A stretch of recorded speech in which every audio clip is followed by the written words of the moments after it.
श्रीमन्नारायण नारायण हरि हरि श्रीमन्नारायण नारायण हरि हरि श्रीमन्नारायण नारायण हरि हरि स्वामी नारायण नारायण हरि हरि श्रीमन्नारायण नारायण हरि हरि श्रीमन्नारायण नारायण हरि हरि।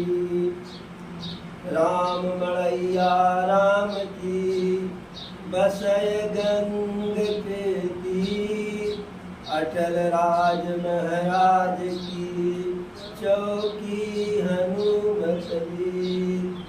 राम नाम रटते रहो और धैर्य रहो मन धीर, कारज सकल सवारी है सीतापति रघुवीर। राम नाम की लूट है लूट सके सो लूट, अंत काल पछताई है और जब तन जई है छूट। एक बार बोलो सत्यनारायण भगवान श्री राम की जय, पवन सुत हनुमान की जय, बाबा भोलेनाथ की जय।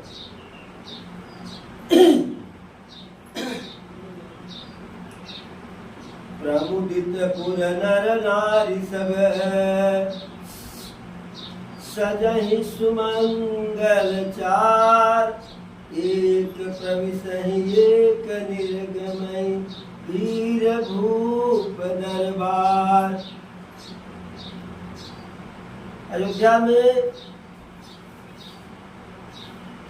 प्रभु राम के राज्याभिषेक के उपलक्ष्य में जो सुमंगल कार्यक्रम का आयोजन किया गया है, उसके अंतर्गत प्रभु के राज्याभिषेक की तैयारी को लेकर के अयोध्या नगरी को एक नव युवती नव वधू की तरह से बिल्कुल सजा दिया गया। जैसे कोई नव विवाहिता बहू घर पे आती है तो हर प्रकार के श्रृंगार को करके आती है, उसी प्रकार से अयोध्या नगरी को खूब ढंग से सजा दिया गया है। ऐसा सजा दिया गया है कि स्वर्ग में बैठे इंद्र महाराज को लग रहा है कि इससे तो अच्छा, हमारे इंद्रासन से अच्छा जो है अयोध्या है, चले कुछ दिन वहीं रह करके आ गए। परमपिता परमेश्वर वैकुंठ पति को लग रहा है कि वैकुंठ से तो बेहतर अयोध्या है, हम नाहक यहाँ वैकुंठ में हैं।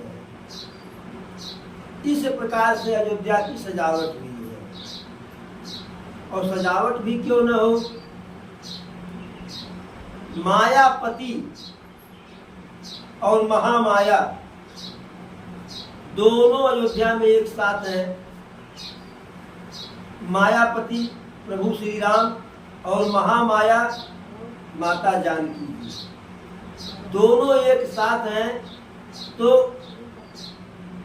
उनके उपस्थित होने के कारण सजावट के, निर्माण के, रचना के जो भी देवता थे वो सबके सब जो है अपने अपने कार्य में लग गए।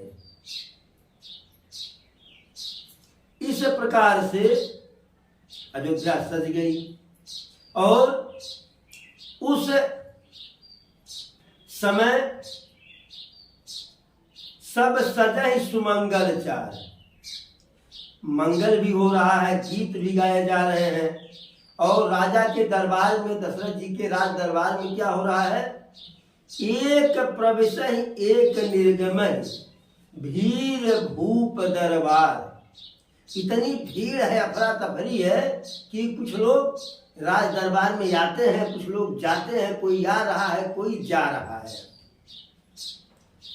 जो प्रभु के मित्र हैं वह सब हमारी प्रसन्नता के कि हमारा मित्र राजा बन रहा है, सब आ रहे हैं, मिल रहे हैं 10 की संख्या में, 5 की संख्या में, और सब प्रेम पूर्वक मिलते हैं। और प्रभु जो है सबसे प्रेम पूर्वक मिलते हैं, सबका हालचाल पूछते हैं और सबको विदा करते हैं। फिर ही भवन प्रिय आयस पाई, और करत परस्पर राम बड़ाई। अब जो राजा बन रहा है, ये भारत का 5 साल के लिए प्रधानमंत्री नहीं, हमेशा के लिए राजा। और वह अगर अपने मित्रों को पहचान रहा है, हाल चाल पूछ रहा है, प्रेम पूर्वक हृदय से पूछ रहा है, तो ऐसे मित्र जब वहां से जाएंगे तो आपस में बड़ाई करें, बहुत बदलल नहीं बात है, जैसे रहने वैसे बदलल नहीं है। तो प्रभु की बड़ाई कर रहे हैं कि प्रभु श्री राम की तरह से इस संसार में शायद ही कोई होगा कि जो प्रभुता पा करके भी जो है जिसे मद न हो, अहंकार न हो, इस प्रकार से। और जेहि जेहि जोने करम बस भ्रमहि, तह तह ईस देउ यमहि। क्या दे? सेवक हम और स्वामी यसिय नाहु, हो नात यह और निभाहु।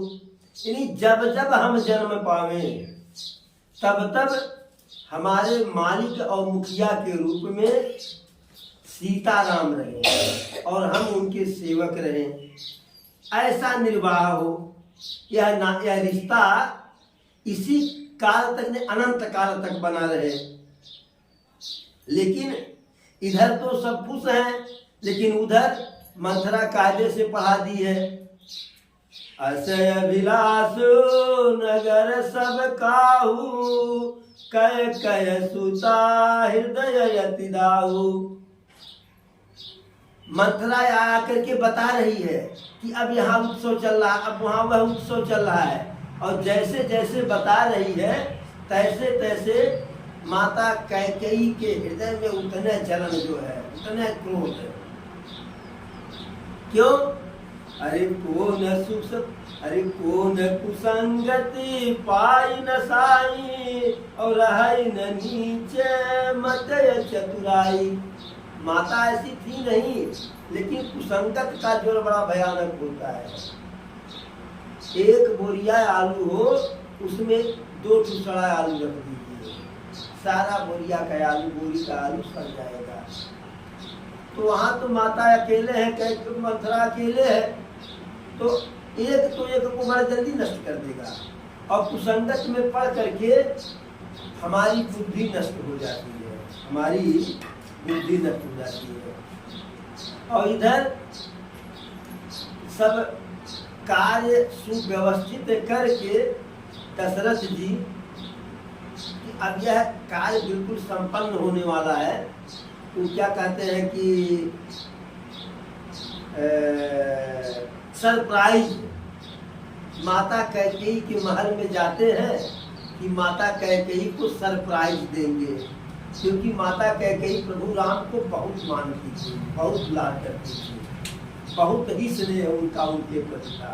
तो अब दशरथ जी जाते हैं, साँझ समय सानंद नृप, और गयऊ कैकेयी कमनु निठुरता निकट किए, और जनु धरि धे।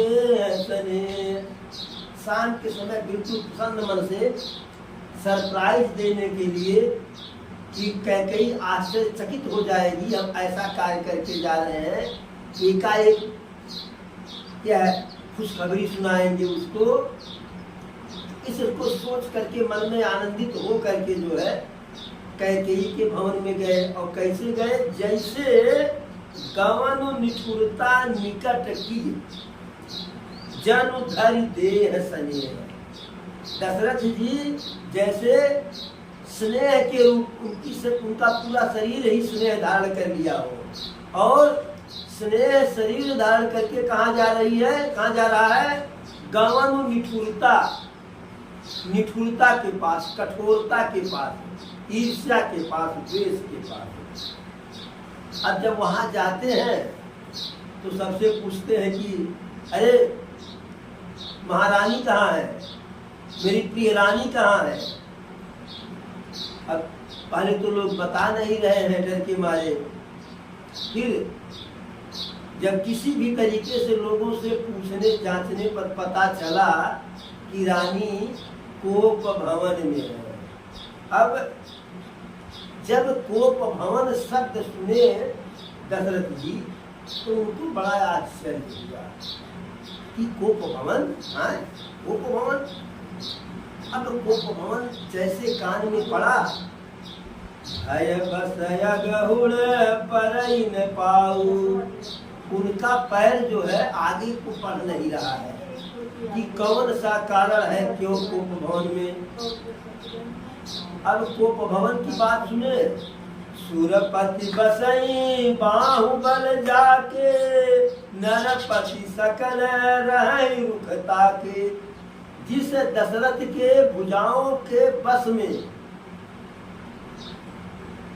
स्वयं देवेंद्र रहते थे और जिनके इच्छा के अनुसार अन्य राजा लोग कार्य करते थे, वह उस दशरथ की हालत क्या हो गई? सो सुनितिय ऋषि गयऊ सुखाई, और देखहु काम प्रताप बढ़ाई। वह दशरथ पत्नी के नाराज होने की बात को सुन करके उनका शरीर सूख गया। देखहु काम प्रताप बढ़ाई। यह काम का प्रभाव है, यह काम का प्रभाव है, मदन का प्रभाव है, कामदेव का प्रभाव है। कैसे? शूल कुलसी यसी अवगनिहारे, ते रत्नाथ सुमन सर मारे। जैसे वज्र पर, जैसे वज्र पर जो है कामदेव जी अपने सुमन धनुष से सुमन बाण छोड़ दिए हो, वही हाल। अब भय के डर के मारे जो है किसी भी तरीके से चलते चलते कैकेयी माता के पास पहुंचे। सभय नरेशु प्रिया पहि गयऊ, और देखी दशा दुख दारुण भयऊ। है बस डर के बाद, डरते डरते माता कैकेयी के पास गए और उनकी दशा को देख करके बहुत दुखी हुए। दशा क्या है? भूमि शयन, जमीन पर लेटी हुई है, और पट मोट पुराना, पट माने वस्त्र, वस्त्र जो पहनी है एकदम मोटा वाला, वो अभी नया नहीं पुराना फटा हुआ। दिए डार तन भूषण नाना, और शरीर पे जो नाना प्रकार के भूषण पहनी उसको बहा दिए। अब कुमतहि कसी कुबेशता फारी, अन अहिवातु सूत जनु भारी। कुमति यानी मत भ्रष्ट, बुद्धि भ्रष्ट। उनके शरीर पे ऐसे ही लग रहा था, कुबेश, उनका कुबेश जो है ऐसे ही लग रहा था कि कुछ बहुत बड़ा अनहोनी करने वाली है। दशरथ जी को लगा कि अन अहिवात सूत जनु भावी, लग रहा है कि यह विधवा होने वाली है, ऐसे लग रहा है। और जब वह विधवा होगी तो उसके पहले हमें मरना पड़ेगा। भाई किसी की स्त्री विधवा तभी होगी कि जब पति मरे, बिना पति मरे विधवा हो। दशरथ जी को लगा कि यह विधवा का वेश धारण कर ली है और अब हमको मरना पड़ेगा। गए, नजदीक गए, बहुत ही मीठी वाणी में, अरे का हो, काहे को नाराज हो, यही हेतु रानी रिसानी परसत पानीपति है निवारई, मानहु सरोस भुवंग भामिनी विषम भाति निहारई, दो वासना रसना दसन बर मरम ठाहरु देखई, तुलसी नृपति भवतव्यतावत काम कौतुक लेखई। गए, मक्खन पालिश लगा करके कह रहे हैं कि हेतु रानी रिसानी परसत पान पति है निवारणी, हाथ से, अपने हाथ से दशरथ जी माता कैकेयी को स्पर्श करके छू करके कहते हैं, हिला करके कि हे प्रिय, आप क्यों नाराज हो। और जैसे हाथ लगाए, जैसे हाथ ऐसे लगाए, तैसे माता कैकेयी हाथ उनको छटकी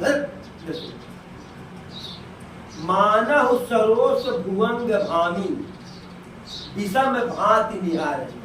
ऐसे लग रहा है, माता कैकेयी ऐसे लग रही है दशरथ जी के सामने, दशरथ जी को भी लग रहा है कि जैसे कोई विषैली नागिन जो है दूसरे रूप में अपने शत्रु को देख रही हो। दूसरे रूप में क्या कि अभी डस गई। दो वासना रसना दसन बर मरम ठाहरु देखई। दो वासना, दो वासना, दोनों वासना क्या है, वही दोनों वरदान, दोनों वरदान की इच्छा दसन बर, और वरदान जो है राज्य की इच्छा और वरदान, वही जो वरदान है वो दांत बन गए हैं, और उस नागिन के दांत मरम ठाहरु देखई, किसी ऐसे जो है अनुकूल स्थान को देख रही हैं कि जहां से काटने के बाद जो है शत्रु बचे न। तुलसी नृपति भवतव्यता बस काम कौतुक लेखई, लेकिन उनके नारा इस स्वरूप को भी देख करके दशरथ जी, विधि का विधान है कि आगे जो होना है दशरथ जी कुछ समझ नहीं पाए। क्यों? काम कौतुक लेखई। लोग कहते हैं ना कि अरे तुम प्रसन्न रहती हो तो अच्छी लगती ही लगती हो, और जब नाराज होती हो तो और अच्छी लगती हो, नाराजगी में और सुंदर लगती हो। तो दशरथ जी को कैकेयी में कुछ समय लग रहा है कि कोई छोटी मोटी बात होगी, विनोद बस ऐसा की है, और अभी थोड़ा सा जो है मक्खन पालिश लगा देंगे फिर प्रसन्न हो जाएगी। जैसे भोजपुरी गीत उनका था जो है मनोज तिवारी का कि अरे कहतान कीन देई, कहतान कीन देई, नाकी कनथुनिया सनीचर से मुहवा, उलौले बाड़ी धनिया सनीचर से मुहवा, उलौले बाड़ी धनिया सनीचर से मुहवा, कहतान कीन देई, कहतान कीन देई, नाकी कनथुनिया सनीचर से मुहवा, उलौले बाड़ी धनिया सनीचर से मुहवा, गैली एतवार त झारी के भगौनी, गैली एतवार त झारी के भगौनी, छठ दे गोरिया के वाणी लगवली, छठ दे गोरिया के वाणी लगौली। अरे बोले बात जैसे, बोले बात जैसे, काल कनगिनिया सनीचर से मुहवा, उलौले बाण धनी आसनी चरसनुआ। तो जैसे दशरथ जी को लगा कि बस थोड़ी सी बात है, नथुनी के लिए नाराज होंगी, हार हुमेर के लिए दे देंगे, खुश हो जाएगी। अब बार बार जो है, बार बार कह रहा और सुमुखी सुलोचन पिक बचने, कारण मोहि सुनाओ गजगामिन निज कोप करे।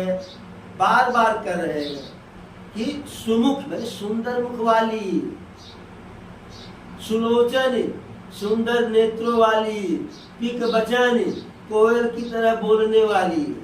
ठीक, अब सुंदर नेत्रों वाली मतलब, सुंदर बदन वाली मतलब कि चंद्रमुखी, सुलोचनी का मतलब मृगनयनी, और पिक बचन का मतलब कोकिल बयनी।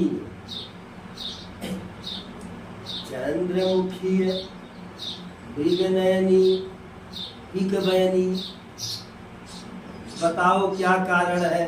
और ऊपर से गजगामिन, हाथी की तरह मस्त चलने वाली। हे रानी बताओ क्यों नाराज हो।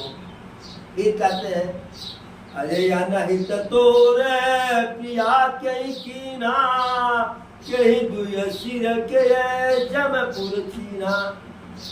हे प्रिया बताओ किसने तुम्हारा अनभल किया, और किसका शरीर जो है अब धड़ से अलग होने वाला है, और कौन है यमलोक को जाने की तैयारी कर रहा है। फिर आगे कहते हैं अरे कहू के हिरंक बनाऊ नरेशु, और कहू के नृपहि निखारु देशु। अरे तू बोल तो एक बार, तू कह दे एक बार जो है, जिसे कह भिखारी को राजा बना दे, और जिस राजा को कह उसको देश से निकाल दो। इतना नहीं, सकहूं तो रयरी अमर हुमारी, और काट कीट बपुरय नर नारी। यदि तेरा कोई शत्रु अमर भी हो, कोई देवता भी तेरा शत्रु हो, तो उसका भी नाश कर डालो। यह कीड़े मकोड़े की समान नर नारियों की क्या बात है। और जान सिमोर सुभाव बरोरू, मनु तवयानन चंद चकोरू। तो तुम जानती हो कि मेरा स्वभाव क्या है, कि तुम्हारे चंद्रमा रूपी मुख को जो है हमेशा निहारते रहते हैं।